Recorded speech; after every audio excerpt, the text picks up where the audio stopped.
Before we get into this story, if you're watching this right now, drop a comment below and tell us where you're watching from. We've got people tuning in from all over the world, and we love hearing from you. And if you haven't already, hit that subscribe button, because stories like this one are exactly why this channel exists. Now, let's talk about a Tuesday morning in September. The first thing that happened was a teacher got slapped. Mr. Elijah Booker, 62 years old, for 30 years in education, a man who still wore a tie to work every single day, was standing in the middle of the corridor at Roosevelt Community Middle School in Hartwell, Georgia, trying to block a group of men from dragging his 8th graders out to a construction site. These weren't strangers. They were connected to a local operation that had been running for years, pulling kids from struggling schools to work off-book labor. Nobody talked about it. Nobody stopped it. Until Mr. A. Booker tried. One of the men, broad, unshaven, wearing a red cap like he owned the street, turned around and slapped Mr. Booker clean across the face, right there in the hallway, in front of students, in front of nobody who could do a thing. Mr. Booker didn't fall. He didn't run. He just stood there with his hand pressed to his cheek, watching those boys get pulled away, powerless in a way that broke something inside him. Oh, a man who had poured his entire life into this school, and the school had nothing left to protect him with. That moment mattered. Remember it. Because a few weeks later, everything changed. Her name was Dr. Vivian Cross. She arrived on a Wednesday. Nobody knew she was coming. The district had sent a letter, but the assistant principal, Vice Principal Gerald Oates, had buried it in a drawer. Gerald had been running Roosevelt his way for 6 years. There were systems in place, arrangements. It's the kind of arrangements that kept certain people comfortable and certain problems invisible. Vivian showed up on the city bus. She didn't have a car. She was wearing dark slacks, a blazer the color of pine needles, and a pair of steel-toed boots that didn't match the blazer at all. She sat 2 rows behind a woman named Ms. Darlene Okafor, a neighborhood resident helping enroll her grandson Marcus at Roosevelt because his mother was sick and options were slim. The bus driver, a stocky man named Calvin who had been driving this route for 12 years, glanced in his rearview mirror when Darlene mentioned Roosevelt. Something flickered across his face. "You taking that baby to Roosevelt?" Calvin said. "That's right," Darlene said. "Lord have mercy," Calvin muttered, and said nothing else. Vivian heard it all. She said nothing. She just looked out the window at the neighborhood passing by. The boarded-up laundromat, the church with a caved-in roof, the kids on the corner at 10 in the morning who should have been in school. When they got off the bus, Darlene held little Marcus's hand and walked toward the school. Vivian walked a few steps behind. What they found was not a school. It was a slow disaster wearing the uniform of a school. The front gate had been propped open with a concrete block. It hadn't closed properly in 2 years. Students were climbing the side fence. A boy in a hoodie was leaning against the wall near the entrance, smoking a cigarette. There was a folding table set up just inside the front office hallway, not run by the school, but by a man named Dre who sold cigarettes, loose chips, and other things by the bag. Teachers passed that table every morning without a word. Darlene's eyes went wide. Vivian's eyes went still. They found their way to the main office, where a secretary directed them to wait for Vice Principal Oates. They waited. Akin waited. At 9:17 a.m., Gerald Oates arrived. Unhurried, a coffee in his hand, cologne thick enough to taste. He barely looked at Darlene. "Enrollment fee is $300, he said. "$300? Darlene blinked. "This is a public school. Administrative processing fee," Oates said flatly. "If you can't manage it, there are other options." He said it the way men say things when they've said them 100 times and never once been challenged. Until today. Vivian stepped forward. "Excuse me," she said calmly. Her voice was low and even, the kind of voice that doesn't need volume to fill a room. "What's your name?" "Gerald Oates, Vice Principal. And you are?" "I'm the reason you won't be collecting unauthorized fees anymore." She reached into her blazer and pulled out an envelope. Official district letterhead, gold seal in the corner. She set it on his desk. "That," she said, "is my letter of appointment. I'm Dr. Vivian Cross. I'm the new principal of Roosevelt Community Middle School, and as of this moment, we're doing things differently." The room went quiet the way rooms go quiet when something shifts permanently. Gerald Oates stared at the letter, then at her, then he laughed, a short, dismissive sound. "We'll see," he said. He had no idea.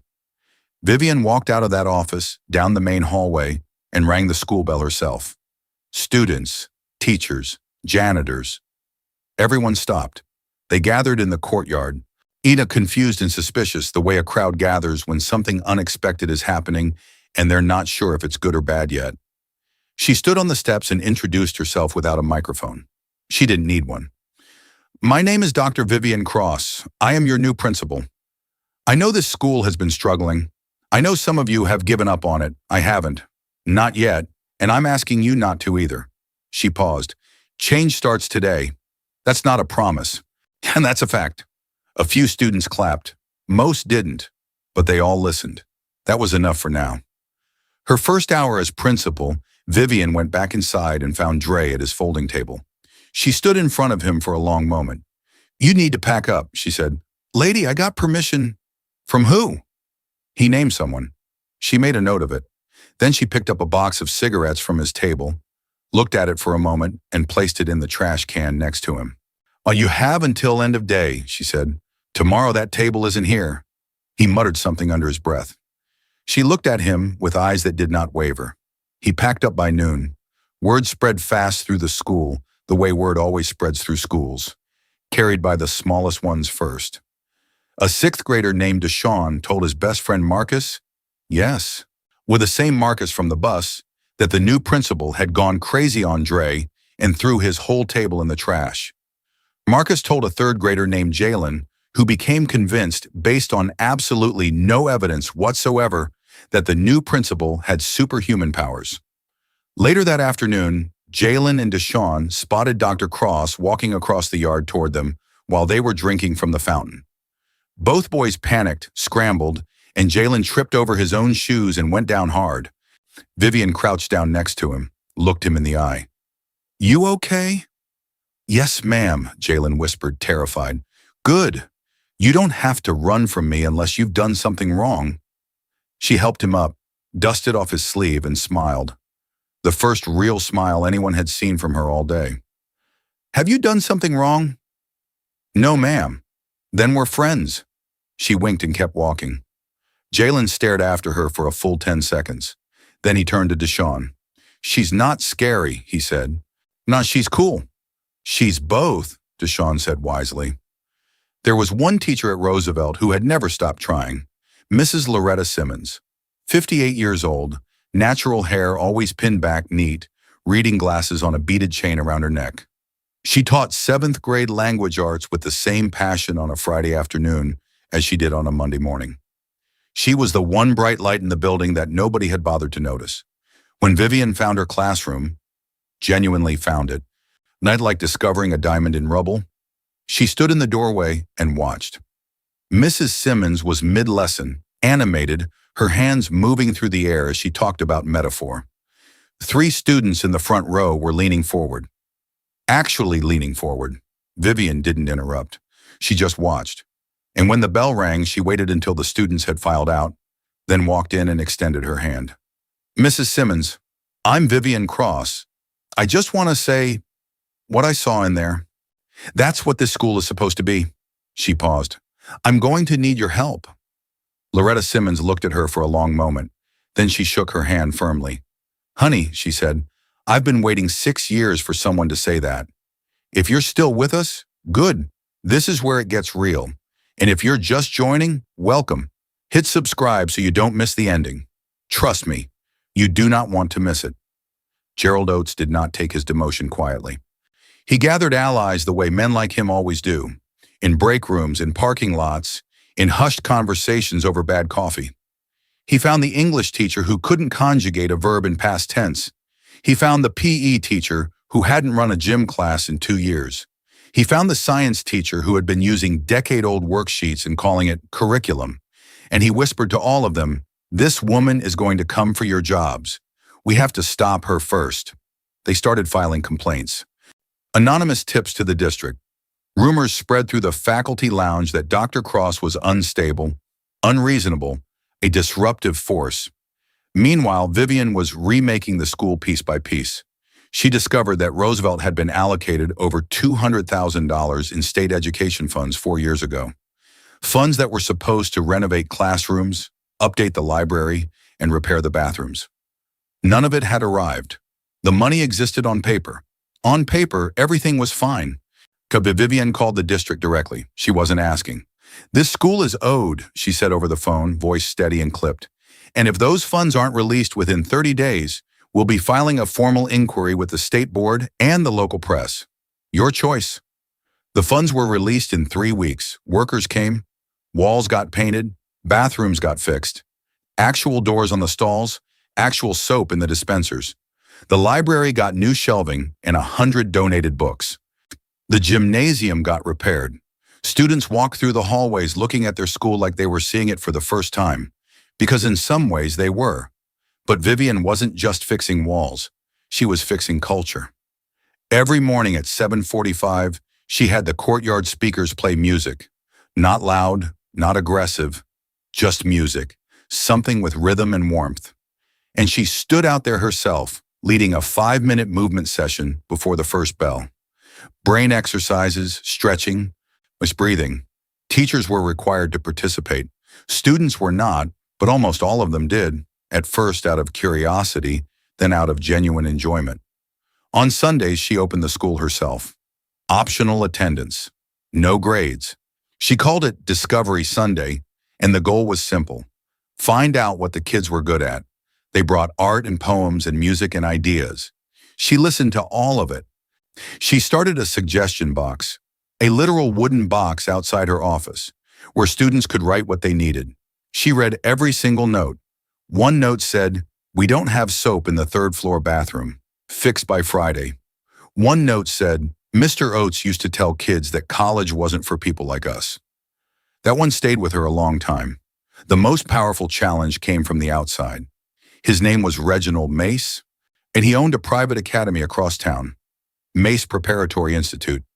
And he had a business model that depended on public schools staying broken. Every time a family gave up on a school like Roosevelt, they became a potential customer of his. He charged $15,000 a year and promised results. He delivered on exactly enough of that promise to stay in business. He'd even put a billboard up directly across from Roosevelt's main entrance, 15 feet tall, a smiling child in a blazer, and the words, "Your child deserves better." Mace Prep, where futures begin. When Vivian saw that billboard for the first time, she tilted her head. Then she made a call. 2 days later, the billboard came down on a zoning technicality she'd researched herself. When Mace heard about it, he came to the school personally. He was a big man, 6'2", expensively dressed, used to getting what he wanted. But he found Vivian on the front steps and walked toward her with the energy of someone who believed they were about to win an argument. "You pulled my billboard," he said. "It violated a municipal code," she said. "Don't play games with me." "Mr. Mace," her voice was warm and very, very still, "I'm not playing anything. If your school is good, families will find it. You don't need a billboard across from mine to steal them. Now." She tilted her head. "Is there anything else?" He stared at her. Then he turned and walked away. He did not forget it. There was a student named Darius, 16 years old, the son of a city council member named Alderman Holt, a man who considered himself personally responsible for the city's direction, which mostly meant the direction of his own career. Darius had been running loose at Roosevelt for 2 years, smoking in the bathrooms, bullying younger kids, was skipping class while teachers pretended not to notice because nobody wanted to write up the alderman's son. Vivian called Darius into her office. She called his parents too. Alderman Holt arrived in a suit. He was accustomed to showing up in a room and becoming the most important person in it. "My son tells me you've been singling him out," Holt began. "Your son has been smoking on school grounds and intimidating sixth graders," Vivian said. "I'm addressing a behavioral pattern." "Why, that's my job." "You should be careful who you're talking to." "I'm talking to a father," she said plainly. "And as a father, I'd think you'd want your son to actually become someone worth respecting. Right now, he's learning that his last name is a pass. That's not kindness. That's harm." Holt went still. Something about the directness of it, the lack of performance, the absence of fear, caught him off guard. I could have your position. You could try, she said, Wood folding her hands on the desk. But Darius would still be sitting here either way. So the question is, what are we going to do for him? Holt left furious, but Darius stayed. And slowly, not immediately, not dramatically, he started trying. There was something about a woman who wasn't afraid of his father that made him wonder what else was possible. Then Mace made his move. He found a teacher on staff named Mr. Terrence Webb. Pleasant man, good at appearing helpful, motivated by money. Mace offered him a significant sum to dig through Vivian's record and find something, anything only he could use. An ethics violation, a judgment call that could be reframed, anything the press or the district could grab onto. Webb started watching her, reporting back, looking for cracks. What happened next no one saw coming. There was a fight in the main hall. Two groups of 8th graders, cast lines from the neighborhood, old beefs that had followed them into school, and a teacher watched and did nothing. Vivian arrived, stepped between the boys physically, and stopped it cold. She didn't yell. She just stood there, still and immovable, and the fight broke around her like water around stone. Afterwards, she gathered both groups. She looked at the gang-identifying bracelets and accessories some of them were wearing. These, she said, divide you, and divided you are weak. Together you could be something. She didn't ask. She held out her hand, and one by one, the students gave them over. She put them in a metal bin and struck a match. It was symbolic. It was powerful. And for Webb, it was the opening he needed. He quietly stirred the pot among the faculty, told them Vivian was destroying cultural symbols, overstepping, provoking. And the community got stirred up too. The morning Vivian arrived by bus the following week, Calvin, the driver, had the radio on. On the local talk station was discussing controversy at Roosevelt Community Middle School, a principal who violated students' cultural rights. The host was indignant. The callers were furious. Calvin glanced in his rearview mirror. Vivian was sitting in her usual spot, 2 rows back, hands folded, looking out the window. You hear what they're saying about that principal at Roosevelt? Calvin asked the bus generally. I do, Vivian said. Calvin turned to look at her fully. Something clicked. That's you, isn't it? That's me, she said simply. He turned back to the road. For a moment, nobody spoke. What are you going to do? He asked. My job, she said. When the bus arrived at the school, there was a crowd. Parents, protesters, a few teachers in the street. A police car sat at the curb. Someone had made signs. The local news van was already there. Vivian stepped off the bus. The police officer moved to block her. Dr. Cross, given the situation, the district has asked that you... I'm going to speak to them, she said. Step aside, please. She walked to the center of the crowd. She raised one hand. The noise dropped. I understand you're angry, she said. I want to talk about why. She spoke for 11 minutes. She didn't shout. She asked questions the crowd couldn't answer. About the missing funds, about the labor scheme, about why children at this school had been failed for years before she arrived. She named the alderman in the crowd. Holt had come to watch, and asked him directly what he'd done about the $200,000 that vanished from the district 4 years ago. Holt had no answer. She offered to resign if the community voted for it. She meant it, and the crowd, uncertain at first, then shifting, went quiet. Nobody voted for it. You made it to part 3. That means you're invested, and you should be. Before we finish, drop a like on this video if you're feeling it. And seriously, comment where you're watching from. We read every single one. Reginald Mace had lost patience. The billboard was gone. His recruitment pipeline had slowed. Families who'd been ready to pull their kids from Roosevelt were now talking about the new energy at the school, about the morning music and the Sunday sessions, and the principal who'd gotten their bathrooms fixed. Applications to Mace Prep from this zip code were down 40%, and Oates was useless. All of his complaints to the district had been reviewed and dismissed. Vivian kept meticulous records and ran a clean operation. There was nothing to grab, so Mace did what men like him do when they run out of legitimate options. He made a phone call to people who solve problems without paperwork. The following Friday evening, 3 men showed up at Roosevelt after hours. They'd been told the principal worked late. They'd been told the building would be empty. They were told to scare her into quitting, to make clear that her presence was unwelcome, that the neighborhood had teeth.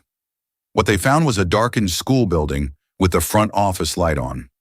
What they did not know, what nobody outside a specific set of sealed government files knew, was who Vivian Cross actually was before she became a school principal in Hartwell, Georgia. Lieutenant Colonel Vivian Cross, United States Army, retired, 18 years of service. Deployments in 3 countries, instructor at the Army's Combatives Program at Fort Benning, specialist in close quarters operations. She had trained men twice her size to fight in confined spaces, and she had done it herself repeatedly under conditions that would shatter most people. She had left the military at the height of her career, could have made full colonel, everyone said so, because of a promise she'd made to a man named Hassan. But we'll get to that. The 3 men came in through a propped side door. They split up. 2 went down one hallway, 1 went toward the office.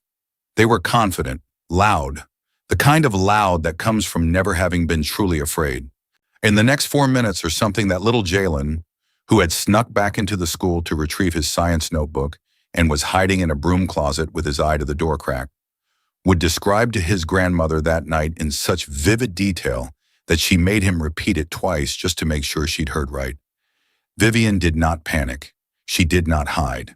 She set down her pen, removed her blazer, folded it over the back of her chair, and walked out of her office. She met the first man in the hallway. He was significantly larger than her. She didn't seem to notice.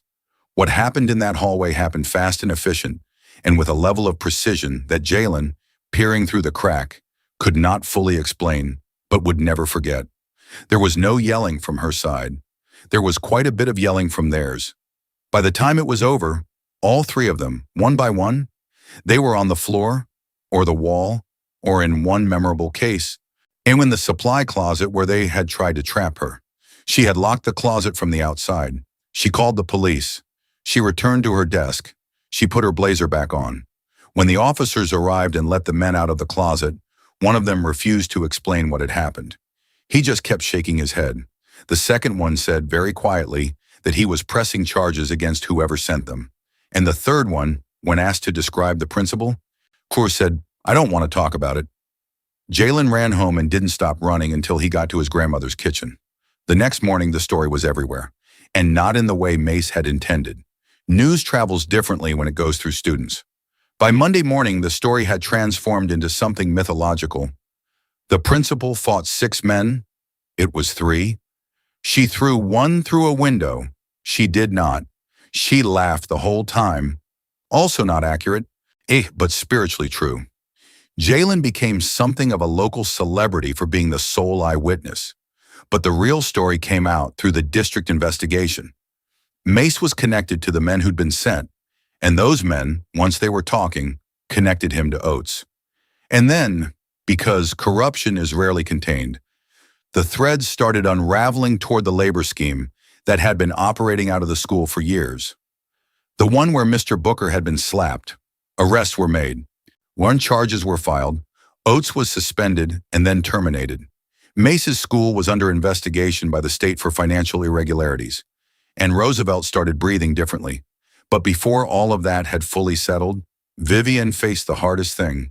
Her father died, James Cross, 71 years old, a retired postal worker from Atlanta who had raised Vivian alone after her mother passed, who had driven her to ROTC practice every Saturday, who had pressed her uniform himself the morning she left for her first deployment. He had been sick for a while. She'd known it was coming. It still came like a door closing. She told the school secretary she would take a half day.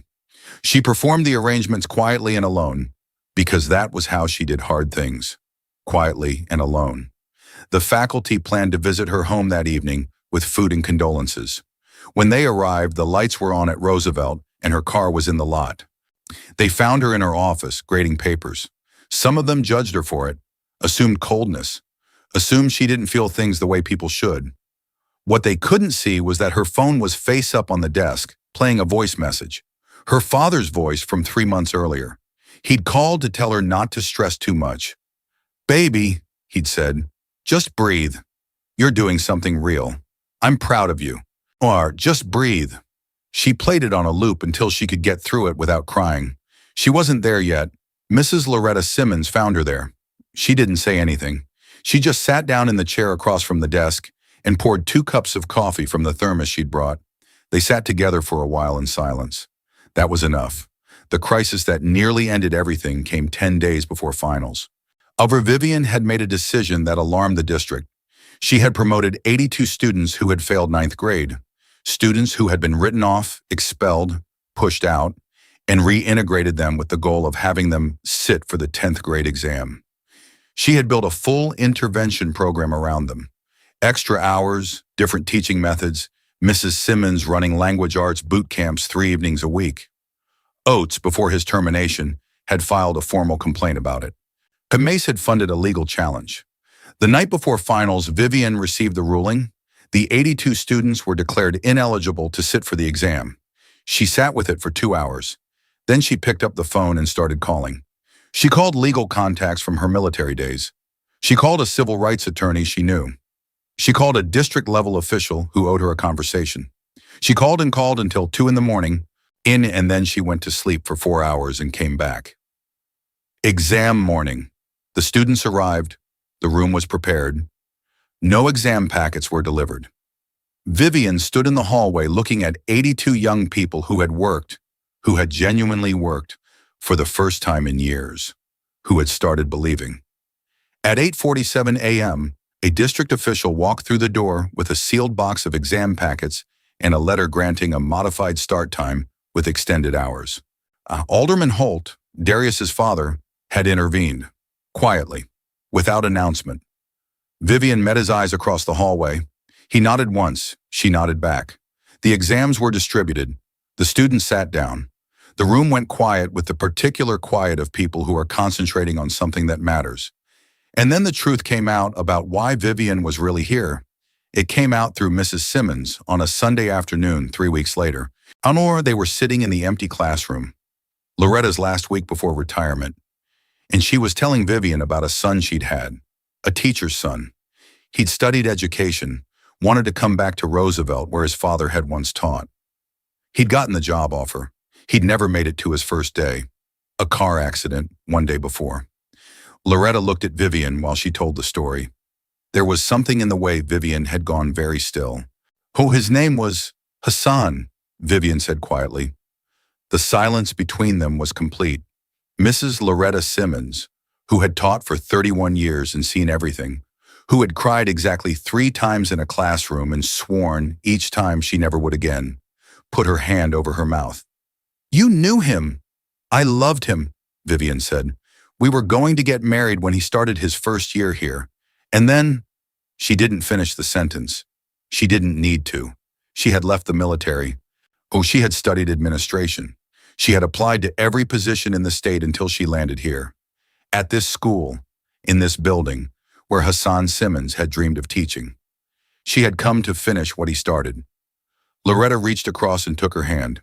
2 women, one young, one old, sitting in a quiet classroom with 31 years of grief between them, and something that was not quite healing, but was the step before it. The exam results came back 3 weeks later, and 79 of the 82 students passed. 41 of them scored above 400. Darius Holt scored a 427. Jalen, young, wide-eyed Jalen, who had witnessed the fight in the hallway and become its most enthusiastic narrator, didn't take the exam that year. He was still in middle school. But he was in the hallway when the results were announced, and he saw the seniors hugging each other, and he saw Dr. Shacross standing at the edge of the celebration with her arms folded and her face doing something complicated that looked just barely like relief. He walked up to her. Dr. Cross? Hey, Jalen. Did you know this would happen? She looked at the celebration, at the kids jumping, at Mrs. Simmons in the doorway, with both hands over her heart. I hoped, she said. That's different from knowing, but sometimes hope is the more important one. Jalen thought about that. I want to be a principal someday, he said. She looked at him, really looked at him. Then start learning now, she said, because the world needs people who will walk into broken places and refuse to leave them that way. He nodded very seriously. Then he ran off to join the celebration. Calvin, the bus driver, heard the news on the radio that evening. He sat in his parked bus for a moment at the end of his shift, engine off, and let himself smile.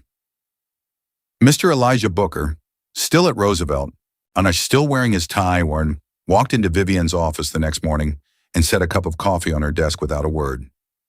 She looked up. "Thank you," he said. She accepted the coffee. She accepted the gratitude, and then she picked up the next file on her desk, because there was more to do. There is always more to do. And the moral of this story? Never assume a quiet woman in steel-toed boots doesn't know exactly what she's doing. And never ever mistake grace for weakness. Sometimes the most dangerous person in the room is the one who doesn't need to prove it. If this story moved you, leave a like, leave a comment, tell us where you're watching from, share it with someone who needs to hear it, and hit subscribe, because this is only one of the stories we have for you. There are so many more where this came from. We'll see you in the next one.